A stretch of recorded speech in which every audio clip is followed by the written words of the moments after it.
नमस्कार। ये आकाशवाणी शिमला है। अब आप राजकुमारी चंदेल से प्रादेशिक समाचार सुनिए। आज के मुख्य समाचार। प्रधानमंत्री नरेंद्र मोदी आकांक्षी ब्लॉकों के लिए सप्ताह भर चलने वाले कार्यक्रम संकल्प सप्ताह का कल करेंगे शुभारंभ। मुख्यमंत्री सुखविंदर सिंह सुक्खू ने कहा, सौर ऊर्जा परियोजनाओं से उत्पादित बिजली की 25 वर्षों तक खरीद करेगी प्रदेश सरकार। राज्यपाल ने हरित व स्वच्छ ऊर्जा क्षेत्र में एकजुट प्रयासों पर दिया बल। CII पावर कॉन्क्लेव के चौथे संस्करण का किया शुभारंभ।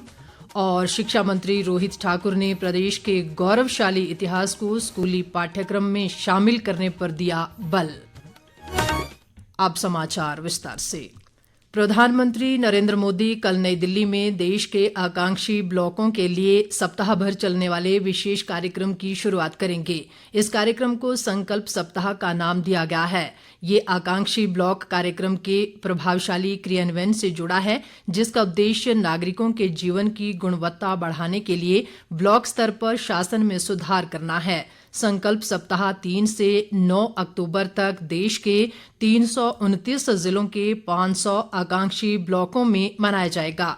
इस दौरान प्रत्येक दिन अलग अलग विषयों के लिए समर्पित होगा, जिस पर सभी आकांक्षी ब्लॉक काम करेंगे।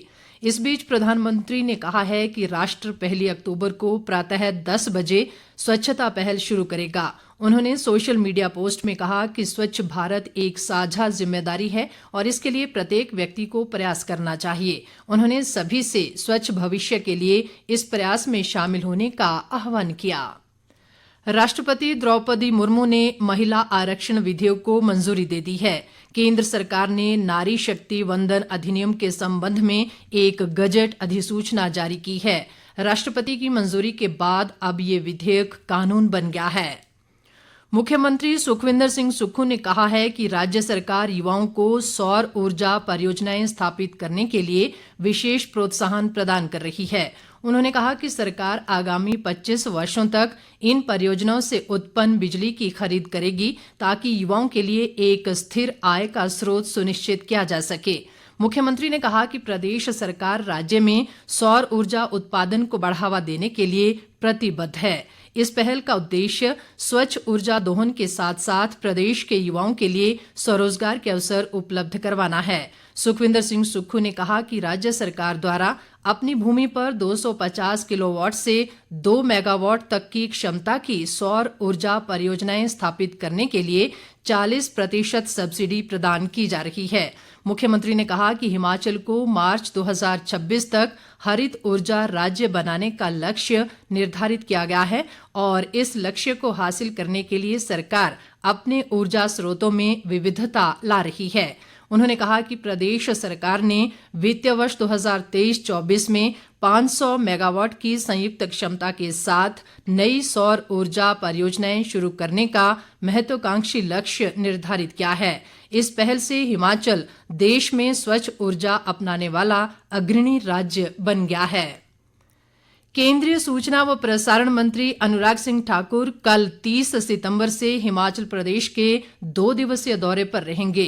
केंद्रीय मंत्री कल ऊना में PGI सैटेलाइट सेंटर के निर्माण कार्य का निरीक्षण करने के बाद भटोली में जिला स्तरीय युवा उत्सव कार्यक्रम में शिरकत करेंगे। इसके अलावा अनुराग ठाकुर बढेरा में मेरी माटी मेरा देश अभियान में हिस्सा लेंगे और सामुदायिक भवन का लोकार्पण भी करेंगे। बाद में वे ऊना में जनसमस्याएं भी सुनेंगे। अनुराग ठाकुर 1 अक्टूबर को हमीरपुर जिले के द्योट सिद्ध में स्वच्छता अभियान में शामिल होंगे और बाबा बालकनाथ मंदिर में शौर्य जागरण यात्रा में भी भाग लेंगे। केंद्रीय मंत्री बड़सर में जनसमस्याएं सुनेंगे। इसके बाद अनुराग ठाकुर हमीरपुर में जिला उत्सव में भाग लेने के अलावा सांसद निधि के फंड को लेकर अधिकारियों के साथ बैठक करेंगे। राजस्व व जनजातीय विकास मंत्री जगत सिंह नेगी ने आज चंबा जिला के जनजातीय क्षेत्र पांगी के बालिका छात्रावास व राजकीय उत्कृष्ट वरिष्ठ माध्यमिक विद्यालय किलाड़ का दौरा कर व्यवस्थाओं का जायजा लिया। इस दौरान उन्होंने अधिकारियों को उचित रखरखाव व सुधार के लिए आवश्यक दिशा निर्देश दिए। जगत सिंह नेगी ने किलाड़ बस स्टैंड में चल रहे निर्माण कार्य का निरीक्षण किया और अधिकारियों को निर्माण कार्य जल्द पूरा करने के निर्देश दिए। बाद में उन्होंने धरवास में कृषि फार्म और हेलीपैड का निरीक्षण भी किया।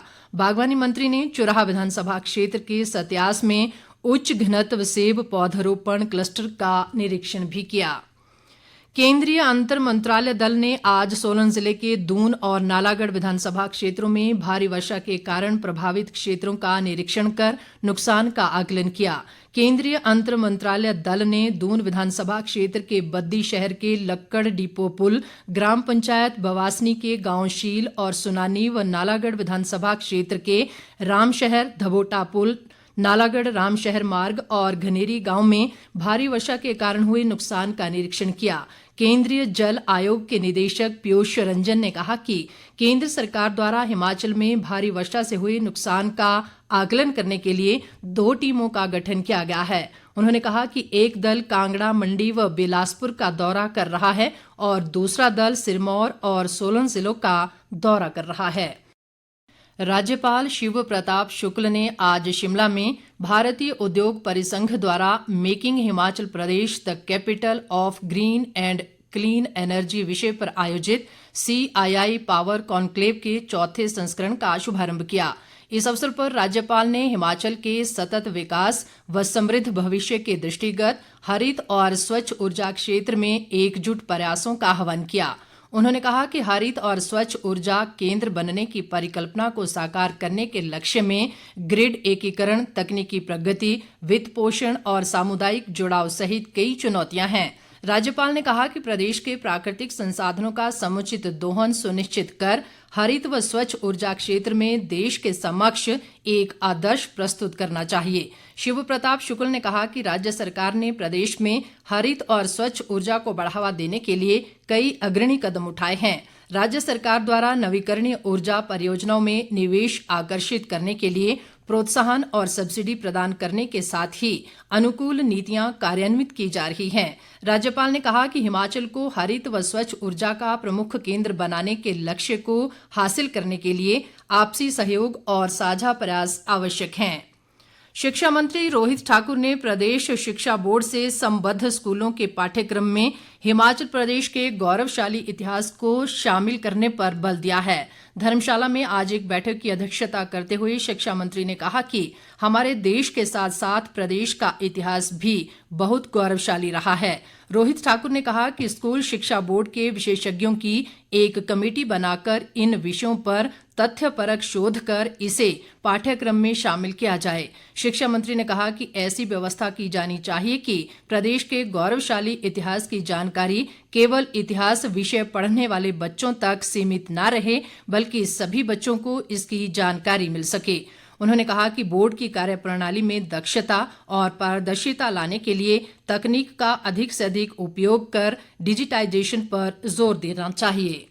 प्रदेश विधानसभा अध्यक्ष कुलदीप सिंह पठानिया दक्षिण अफ्रीका महाद्वीप के देश घाना की राजधानी अक्रा में 2 से 6 अक्टूबर तक आयोजित होने वाले 66वें राष्ट्रमंडल संसदीय सम्मेलन में भाग लेंगे।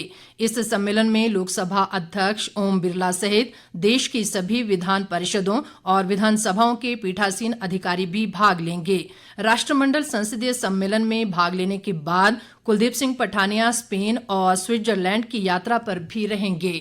लोक निर्माण व खेल मंत्री विक्रमादित्य सिंह ने आज शिमला जिले के रामपुर उपमंडल की राजकीय वरिष्ठ माध्यमिक पाठशाला दत्तनगर में 4 दिवसीय अंडर 19 जिला स्तरीय छात्रों की खेलकूद प्रतियोगिता के समापन अवसर पर बतौर मुख्य अतिथि शिरकत की।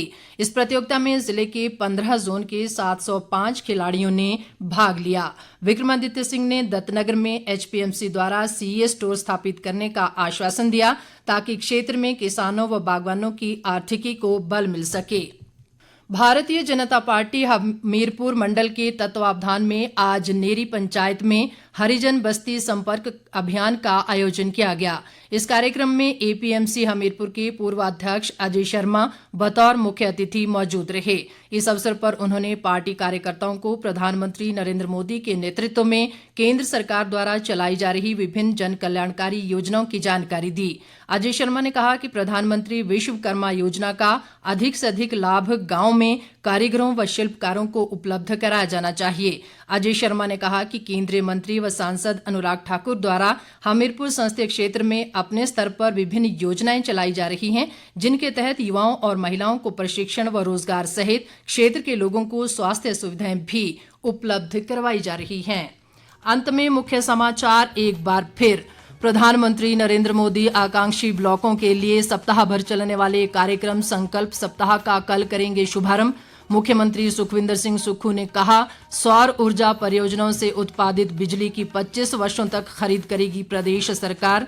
राज्यपाल ने हरित व स्वच्छ ऊर्जा क्षेत्र में एकजुट प्रयासों पर दिया बल। CII पावर कॉन्क्लेव के चौथे संस्करण का किया शुभारंभ।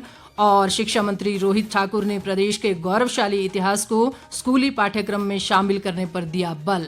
इसके साथ ही ये समाचार बुलेटिन समाप्त हुआ। नमस्कार।